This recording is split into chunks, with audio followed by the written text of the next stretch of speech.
Hello everyone, कैसे हैं आप लोग। चलिए आज हमने CGL 2016 का एनालिसिस करेंगे और notification as usual you all knows कि 13 तारीख को आ गया है। तो इसके बारे में मेरे पास बहुत सारे क्वेश्चंस आए थे। सर कैसे भरें, पोस्ट प्रेफरेंस कैसे दें, सर क्या नया है, इंटरव्यू है कि नहीं है, सर क्या कट ऑफ जाएगा, बहुत सारे क्वेश्चन है। तो मैं कोशिश करूँगा इन सारे सवालों का यहाँ इस वीडियो में जवाब दे पाऊँ। अगर फिर भी कुछ छूट जाता है तो सॉरी फॉर दैट, और उसके लिए आप कमेंट कर सकते हैं, उसमें मैं जवाब दे दूँगा। ठीक है, चलिए शुरू करते हैं। चलिए पहले कुछ बेसिक्स बात कर लेते हैं। बेसिक्स क्या कह रही हैं कि 13 तारीख को नोटिफिकेशन आ गया है। जो लास्ट डेट पहले पार्ट की है वो 10 तारीख तक है और 10 मार्च तक है, और सेकंड पार्ट का रजिस्ट्रेशन हम 14 मार्च तक कर सकते हैं। एग्ज़ाम जो है वो 8 और 22 मई को, जो मैं पहले भी बता चुका हूँ, और इसका मेंस का एग्ज़ाम जो है वो 13-14 अगस्त को है। ठीक है, देखिए यहाँ पे मैंने ये हिस्ट्री रखी है। पिछले कुछ सालों में जो SSC आया है, पिछले 5 सालों का यहाँ पे कुछ लेखा जोखा है। SSC यहाँ तक तो बहुत अच्छा था, 2012 तक किसी को कोई डाउट नहीं था, सब फेयर एग्ज़ाम हो रहा था, सब कुछ फेयरली हो रहा था। तो 13 में ऐसा क्या हुआ, पहला क्वेश्चन यहाँ आता है। और जो कट ऑफ 12 में थी वो 13 में सडनली जंप कर गई। ठीक है, 13 का सबसे बड़ा ब्लंडर चीज़ ये थी कि यहाँ पे 2 बार एग्ज़ाम हुआ। बहुत बड़ा ब्लंडर SSC के इतिहास में हुआ था, जो अभी तक नहीं हुआ था। वो क्या था कि 2013 में जो पहला एग्ज़ाम हुआ था उसमें कई जगह चीटिंग हुई। ठीक है, और फिर उस चीटिंग को नज़रअंदाज करते हुए SSC आगे बढ़ गया। फिर मेंस पेपर कराया उसने, मेंस में भी कई जगह चीटिंग खबरें आई, कुछ लड़के कोर्ट चले गए, फिर स्टे लग गया, फिर कोर्ट से आदेश आया कि पूरा एग्ज़ाम रद्द कर दिया जाए, इस एग्ज़ाम को फिर कराया गया। 2013 में SSC पहली बार CGL हुआ। ठीक है, 2014 में इसका मेंस हुआ। तो ये सब खिंचते क्या हुआ, जो कट ऑफ कहीं ना कहीं 82 थी 2012 में 82 थी, आप यकीन नहीं करेंगे 2013 में ये कट ऑफ 102 थी। इतना बड़ा 20 नंबर का डिफरेंस साल भर में कैसे, इतना बड़ा डिफरेंस कैसे आ गया। प्री में 2 नंबर 3 नंबर बढ़ने की शंका थी लोगों को, इतना बड़ा डिफरेंस कैसे आ गया। पहले तो ये 2012 के बाद मान लीजिए 2014 में रिजल्ट आया, क्योंकि 2 साल का गैप हो गया। बहुत जगह खबरें हैं चीटिंग हुई, और इसी चीटिंग के मद्देनजर रखते हुए एक नई चीज़ हुई 10+2 के पेपर में। जो 10+2 का पेपर होता है SSC का, उसमें पहली बार इन चीटिंगों को इतना ज़्यादा इन्होंने ओवरटेक कर लिया था कि 10+2 के इतिहास में आप सोच नहीं सकते कि उन्हें मेंस कराना पड़ा। ये मेंस 2014 में हुआ था। ठीक है, जिसका एग्ज़ाम अभी 14 का होते 15 में जो उसका मेंस हुआ। आपको यकीन नहीं होगा, हरियाणा में एक कोचिंग इंस्टीट्यूट पकड़ा गया था, जिसके पास एक रात पहले उनके पास 10+2 के पेपर्स मिले थे। क्योंकि आप यकीन माने ना माने, दिल्ली, हरियाणा में और बिहार में कई जगह स्कूलों पे काफ़ी जगह नोटिस किया गया जहां चीटिंग्स के केसेस सामने आए। तो ये सब क्या था क्या नहीं था, हम जब कट ऑफ देखेंगे तो आगे हम डिस्कस करेंगे। फिलहाल हम आगे चलते हैं, क्योंकि टॉपिक बहुत लंबा होता जा रहा है और बहुत लेंदी होता जा रहा है, तो इसको हम आगे डिस्कस नहीं कर पाएंगे। इस टॉपिक को हम आगे लेके जाएंगे तो आगे बताएंगे आपको। ठीक है, चलिए आगे बढ़ते हैं। देखिए सिंपल सा है, क्या होता है। देखिए पहले तो मैं बता दूँ, मैं यहाँ मेंस का कुछ भी डिस्कस नहीं कर रहा हूँ फिलहाल, क्योंकि पहले प्री देखेंगे। प्री होने के बाद मैं मेंस के लिए एक वीडियो अलग से बना दूंगा, उसके एनालिसिस कर दूंगा। लेकिन फ़िलहाल हम अभी प्री के बारे में बात कर रहे हैं, तो सिर्फ प्री देखेंगे। हम सब जानते हैं 8 मई को पेपर है और 22 मई को पेपर है, बीच में 15 मई को छुट्टी है। 15 को भी संडे है और इस दिन एग्ज़ाम नहीं है, गैप है। तो 8 मई को होगा, फिर उसके बाद 22 मई को एग्ज़ाम पड़ेगा। प्री CGL 2016 प्री का एग्ज़ाम। सिलेबस देख लेते हैं। सिलेबस हम सभी जानते हैं क्योंकि जो तैयारी कर रहे हैं उनके लिए कुछ नया चीज़ नहीं है। जीके रीजनिंग आती है, जनरल अवेयरनेस आती है, क्वांटिटेटिव एप्टीट्यूड आता है और इंग्लिश आती है। सब 50-50 नंबर का 2 घंटे का पेपर होगा। फिजिकली हैंडीकैप के लिए 2 घंटा 40 मिनट का होता है। ठीक है, कुछ नया नहीं है, आगे बढ़ते हैं। देखिए अब यहाँ पे मैं कुछ बताने जा रहा हूँ जो आपको कोई नहीं बताता। पता नहीं आप लोग और वीडियोस आप कैसे देखते हैं। लोग आते हैं नॉर्मली बता के ले आते हैं इतनी वैकेंसी है, इतना नोटिफिकेशन आया है, फलाना है, ढमकाना है। वो काम की चीज़ें बताते ही नहीं आपको। और उन वीडियोस पे कितने लाइक्स होते हैं, कितने लोग करते हैं, मुझे समझ में नहीं आता है। देखिए यहाँ पे आप गौर कीजिए क्या करना है आपको, फॉर्म कैसे भरना है। क्योंकि मैंने एक्सपीरियंस किया हुआ है, मेरे कई स्टूडेंट हैं जो इसको भोग चुके हैं, उनको बाद में नतीजा मिल चुका है। देखिए कहीं जगह कुछ पोस्टें हैं 2-3 जहाँ पे आपको फिजिकली मांगते हैं वो, और बच्चे क्या करते हैं वो भर देते हैं, उसको प्रेफरेंस में ऊपर दे देते हैं और बाद में पता चलता है कि उनको वही मिल जाता है और बाद में उनको फिजिकल टेस्ट से होकर गुजरना पड़ता है जिसमें वो फेल हो जाते हैं और फिर वापस वो आके प्री में खड़े हो जाते हैं। देखिए कितना बड़ा ब्लंडर है कि आपको मुंह से कोई निवाला छीन ले, ऐसी स्थिति हो जाती है। तो ये 2-3 पोस्टें हैं जहां फिजिकली आपको, विजुअली आपको परफेक्ट होना है।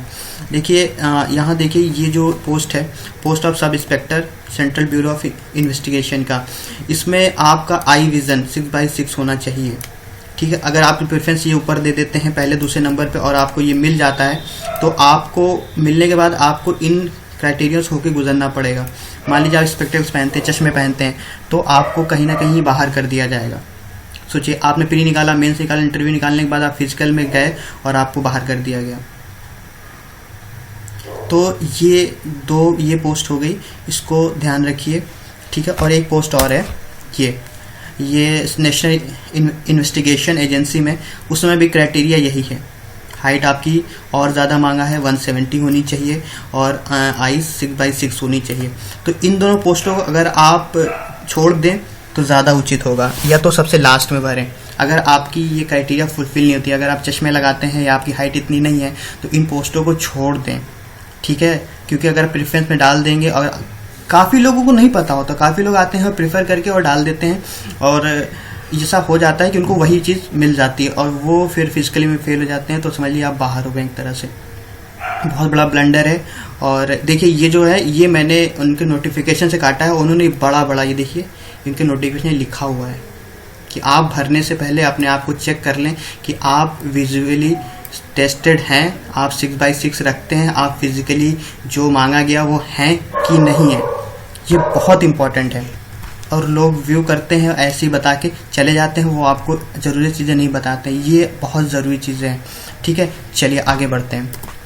देखिए ये तीसरी नई चीज़ है जो मैं बताने जा रहा हूँ। ये नई पोस्ट ऐड हुई इस बार, और मैं कहूँगा जिसे कहते हैं ना मक्खन की नौकरी, तो वो ये है। पे ग्रेड देखिए 48 की है, 48 की पे ग्रेड है। इस बार ये असिस्टेंट ऑडिट ऑफिसर जुड़ा है। ये फर्स्ट टाइम SSC CGL में जुड़ा है। ये पोस्ट नहीं आई है, पहली बार जुड़ी है, तो इसलिए मैं बता दे रहा हूँ। Indian audit and accountant department under CAG के तहत आती है ये पोस्ट, और बहुत ही अच्छी पोस्ट है। ये फर्स्ट टाइम ऐड हुई है, तो इसका भी जिक्र करना ज़रूरी था। अब देखिए पोस्ट प्रेफरेंस कैसे भरें। देखिए मैं कभी किसी से नहीं कहूँगा भाई तुम एग्जामिनर में जाओ, तुम इनकम टैक्स में जाओ, या तुम कैग में देख लो, या तुम टीए देख लो। मैं नहीं कह सकता ये, क्योंकि प्रेफरेंस आपकी होगी। मैं सिर्फ सजेस्ट कर सकता हूँ कौन सी पोस्ट कैसी है। ठीक है, तो इससे ज़्यादा मैं कुछ नहीं कर सकता। ठीक है, मैं एक बार फिर से आपको बता दूँ, मैं ये नहीं कह रहा हूँ कि जो प्रेफरेंस मैंने दी है वो प्रेफरेंस आप डालें तो आपके लिए बेहतर होगा। पर आपको देखना है, मैंने यहाँ सब डिटेल दे दिया है। पोस्ट जॉब कैसी है, टाइप ऑफ जॉब कैसी है, प्रमोशन के चांसेस है कि नहीं है, जॉनर क्या है उस जॉब का, भागने दौड़ने वाली है कि कैसी है, ऑफिस जॉब है, वो सब मैंने यहाँ दे रखा है। आप आराम से देख लीजिए इन सबको और अपने हिसाब से डालिए। ठीक है, मैं नहीं कहूँगा कि आप जाइए और सबसे पहले M कोड को सबसे पहले भर दीजिए, फिर J को भर दीजिए, फिर L को भर दीजिए। मैं ये नहीं कहूँगा।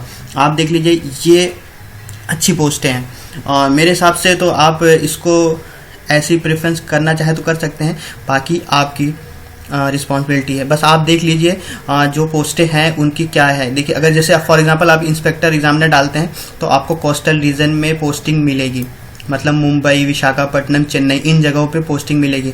लेकिन इसमें क्या है, प्रमोशन चांसेस बहुत अच्छे हैं, फील्ड जॉब है, कमाई अच्छी है, आप अच्छी खासी सैलरी उठा सकते हैं।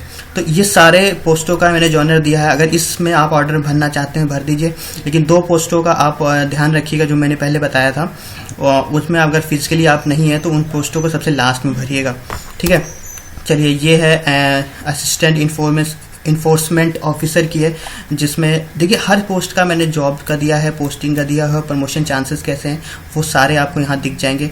आप यही ऑर्डर चुन सकते हैं या अपना ऑर्डर चुन सकते हैं। आप इन पोस्टों को आराम से देख लीजिए, क्या आपके लिए बेस्ट होगा वो आप चुन लीजिए। सब जो अच्छी पोस्टें हैं, जो बड़ी पोस्टें हैं, मैंने उनको पहले लिया है, जो उससे थोड़ी सी कम है नॉन इंटरव्यू पोस्टें हैं उनको मैंने बाद में लिया। देखिए इंटरव्यू के बारे में एक चीज़ और याद आई, इस बार इंटरव्यू नहीं है, ध्यान रखिए इस बार इंटरव्यू नहीं हो रहा है, तो कोई इंटरव्यू पोस्ट नहीं है, सब सीधे डायरेक्ट आपको मेंस के बाद आपके लिए बाकी जो टेस्ट हैं वो हो जाएंगे आपके, और जो अगर टीए क्वालिफाई करते हैं तो टाइपिंग टेस्ट हो जाएगा और अब सीधे आपको पोस्ट दे दी जाएगी। इस बार इंटरव्यू नहीं है, माइंड इट। चलिए ये देखिए और पोस्टें हैं, इनको पर देख लीजिए। और क्या बेस्ट है, जैसे असिस्टेंट इन मिनिस्ट्री है तो ऑफिस जॉब है, जो 90% चांस है, 70% चांस है मोर देन कि आपको दिल्ली में जॉब मिलेगी। लेकिन ये हैक्टिक जॉब है, हैक्टिक मतलब बहुत ही भागा, मतलब आप व्यस्त रहेंगे, ठीक है। ये देखिए ये हैक्टिक जॉब है, लेकिन प्रमोशन के चांसेस बहुत हैं। कौन सी है, inspector of post, department of post की है, अच्छी जॉब है, लेकिन ये ऑल इंडिया आपको कहीं भी मिल सकती है। तो इस तरह के मैंने सारे यहाँ रखे हुए हैं, आप देख सकते हो, यही प्रेफरेंस रख सकते हो या प्रेफरेंस आप अपने हिसाब से चेंज कर सकते हो, ठीक है। ये देख लीजिए कैग की, और अब ऑडिटर की शुरू हो गई है जो अब तक नॉन इंटरव्यू में आती थी। इनमें कोई इंटरव्यू नहीं होते थे, अभी भी नहीं है, क्योंकि आपको इसके लिए आपको ऑडिटर के लिए टीए के लिए, ऑडिटर के लिए कोई आपको इंटरव्यू नहीं, टीए के लिए आपको टैक्स असिस्टेंट के लिए आपको एक टाइपिंग टेस्ट देना पड़ता है, उसके अलावा कोई टाइपिंग टेस्ट आपके लिए नहीं होगा। देखिए ये आखिरी की 3 पोस्टें हैं, इनको देख लीजिए, इनका जॉनर ये है। अगर आप जानना चाहते हैं इसमें क्या पोस्टिंग है क्या, तो सब कुछ आपके सामने है, ठीक। चलिए आगे बढ़ते हैं, अब कर लेते हैं वो बात जिसके लिए आप इतनी देर से इंतज़ार कर रहे हैं, कट ऑफ की। देखिए 2015 की कट ऑफ ये आपके सामने है। 2015 में क्या गुल खिलाया एसएससी ने, इस बार बहुत ही मिक्स पेपर हुआ। इस बार जो पेपर हुआ था वो 8 को और 16 को अगस्त, जहाँ तक मुझे याद है, आई थिंक सो, नहीं 9 को, 9 अगस्त और 16 अगस्त को प्री किया गया था, प्री का पेपर था एसएससी 2015 का। लेकिन शिकायतें क्या थी लोगों की, शिकायतें ये थी कि पेपर कुछ बहुत आसान आ गए थे और कुछ पेपर बहुत टफ आ गए थे। फॉर एग्जांपल जो 16 तारीख का मॉर्निंग का पेपर था, जो मॉर्निंग का पेपर था वो बहुत आसान आया था, जबकि आफ्टरनून का जो पेपर था, आफ्टरनून का पेपर था वो बहुत बहुत बहुत ज़्यादा टफ था। तो और 9th का पेपर जो मॉर्निंग पेपर था बहुत आसान था और जो आफ्टरनून का पेपर था मॉडरेट था। तो इस तरह के लोगों की, बच्चों की शिकायतें थी, सर ये आसान और कठिन क्यों आ रहे हैं, ऐसा क्यों है। तो ये आपके साथ होगा ही होगा, इस बार भी होगा, हर बार होता है। इतने सेट बनते हैं, वो सेट में आपको कौन सा सेट मिलता है, आसान मिलता है, कठिन मिलता है या मॉडरेट मिलता है, वो कोई नहीं कह सकता, ठीक है। चलिए हम यहाँ पहले कट ऑफ की बात कर लेते हैं। देखिए 102 था जनरल का, तो इस बार 2016 में, ठीक है। देखिए मैं कैसे बता रहा हूँ, कुछ हिसाब से मुझे बताना चाहिए कि इस बार इंटरव्यू नहीं होगा, माइंड, इस बार इंटरव्यू नहीं होगा। तो कहीं ना कहीं उनको मेंस पे ही सब कुछ ख़त्म करना होगा। आ रहे समझ में आपको, क्योंकि अगर 3 बार फिल्टर किया जाए, पहले ये, फिर दूसरा मेंस, फिर तीसरा इंटरव्यू, अगर यहाँ 100 लड़के लिए हैं तो यहाँ 50 जाएंगे, फिर यहाँ 25 जाएंगे, फिर जिसमें से 10 जॉब पाएंगे। ठीक है, ये क्राइटेरिया होता था, लेकिन इस बार ये चीज़ नहीं है। ठीक, तो यहाँ से यहाँ के बाद उनको यहाँ जंप करना है। ठीक, तो कहीं ना कहीं यहीं पे शॉर्ट आउट हो जाएगा 75 लोग, यहाँ शॉर्ट आउट हो जाएगा 30 लोग, फिर यहाँ से शॉर्ट आउट हो जाएगा 10 लोग। तो जो 100 लड़के लेने में अगर उनकी कट ऑफ 80 जा रही है मान लीजिए एससी की, तो इस बार उनको 75 ही लड़के चाहिए, तो कट ऑफ 85 बढ़ानी ही पड़ेगी। देखिए मैं आपको स्टेप समझा रहा हूँ कट ऑफ कैसे बनती है। ठीक है, क्योंकि उन्हें सिलेक्शन पहले ही कर लेना है, क्योंकि आप समझ रहे मैंने कहने की मैं कोशिश क्या कर रहा हूँ। देखिए हालांकि काफ़ी कुछ चेंजेस हो सकते हैं, लेकिन कट ऑफ अगर उनको यहाँ से ये 50 पर 25 नहीं चुनना है, सीधे उनको 50 के बाद 10 लड़के चुनने हैं, मान ली 10 पोस्ट ही है उनके पास, तो पहले क्या करते थे 25 लड़के ले जाते थे, जिसमें से 25 में इंटरव्यू में 15 लड़के सॉर्ट आउट कर देते थे। जो 15 लड़के सॉर्ट आउट करते थे वो उनको अब यही करना पड़ जाएगा। ठीक है, तो कहीं ना कहीं प्री से ही वो जो 15 लड़के जो यहाँ एक्स्ट्रा ले गए थे वो यहीं से छांटना शुरू कर देंगे, प्री से ही। तो प्री में जो कट ऑफ है वो डिक्रीज नहीं होगी, वो इंक्रीज होगी। समझिए इस बात को। देखिए कुछ चीज़ें मैं आपको और बता दूं जो उनके नोटिफिकेशन में लिखा हुआ है। पहला उन्होंने लिखा हुआ है कि वो ऑनलाइन पेपर ले सकते हैं, पहली चीज़ उन्होंने लिखी है। ठीक, दूसरा उन्होंने ये भी लिख रखा है कि जो प्री होगा उसको क्वालिफाइंग कर सकते हैं।